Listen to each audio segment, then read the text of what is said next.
Aliw na aliw ang mga nanood na netizens hanggang sa video sa social media sa aktres na si Kim Chiu. Lap trip daw kasi ang ginawa nitong di umano'y pagsiselos sa picture ng kapamilya actress na si Janine Gutierrez. Sa mall tour sa Cebu kung saan sakto sa stage kung saan nagpa-perform sila Paula Avellino. Hirit ng aktres, kakantahan kita pero wag kang lumingon doon. Good vibes naman at tawanan ng mga audience dahil larawan nga ni Janine ang tinutukoy ni Kim. Hindi naman daw kailangan ma-offend ng mga fans ni Janine dahil halatang nagbibiro lang ang aktres tungkol dito. Super nagpakilig muli sina Kim at Paolo sa Kim Pao fans sa kanilang tour sa Cebu para sa pelikula nilang My Love Will Make You Disappear na malapit ng mapanood. Samantala, di naman kaila sa mga netizens na bago ang tambalan ng Kim Pao ay naging leading lady ng aktor si Janine.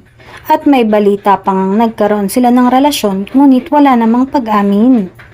Nadawit pa nga si Kim Chiu na dahilan ng hiwalayan ng dalawa ngunit agad namang nilinaw ng aktor at pinabulaanan lahat ng balita tungkol dito.